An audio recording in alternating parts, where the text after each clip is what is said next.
പുറത്ത് നല്ല മഴയാണ് കേട്ടോ. അപ്പോൾ ഈ മഴ പെയ്യുന്ന ടൈമിൽ എല്ലാവർക്കും വിശപ്പും എന്തെങ്കിലുമൊക്കെ കഴിക്കാൻ തോന്നും. അന്നേരം രാത്രിയിലാണെങ്കിൽ പുറത്ത് പോയി വാങ്ങാനും ഒക്കത്തില്ലല്ലോ, അതിഭയങ്കരമായ മഴയാണ്. അപ്പോൾ വീട്ടിലുണ്ടായിരുന്ന സാധനങ്ങളൊക്കെ വെച്ച് നമുക്ക് തട്ടിക്കൂട്ടൊരു മാഗി ഉണ്ടാക്കാമെന്ന് വെച്ച്. അപ്പോൾ എന്നെ സഹായിക്കാൻ ഒരാൾ തവിയൊക്കെ കൊണ്ട് നിൽക്കുന്നുണ്ടായിരുന്നു കേട്ടോ. പിന്നെ പതുക്കെ തവിയൊക്കെ വാങ്ങിച്ചിട്ട് ഞാൻ നൂഡിൽസൊക്കെ ഒന്ന് വേവിച്ചെടുത്ത് വെച്ച്. അപ്പോഴത്തേനും ഞാൻ ഇങ്ങനെയാണ് കേട്ടോ ഉണ്ടാക്കുന്നത്. എനിക്കിങ്ങനെ ഉണ്ടാക്കിയാലാണ് ഇഷ്ടം, മറ്റേ രീതിയിലൊക്കെ കഴിക്കുമ്പോൾ എനിക്കിഷ്ടമല്ല.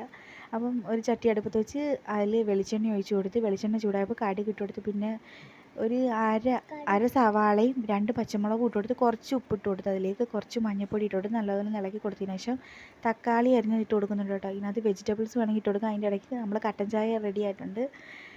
അപ്പോൾ ഞാൻ ഇവിടെ വെജിറ്റബിൾസ് വേറൊന്നും യൂസ് ചെയ്യുന്നില്ല. അതിനുശേഷം തക്കാളിയൊക്കെ നല്ല വഴറ്റി വന്നതിന് ശേഷം നമ്മൾ അതിലേക്ക് മാഗി മസാല ഇട്ട് കൊടുക്കുന്നുണ്ട് കേട്ടോ.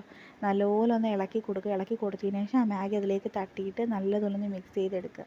അപ്പോൾ ഇത്രയേ ഉള്ളൂ. നല്ല രുചിയാണ് കേട്ടോ. എല്ലാവരും ഒന്ന് ഉണ്ടാക്കി നോക്കണം. അപ്പോൾ ഇപ്പോൾ തണുപ്പൊക്കെ അല്ലേ.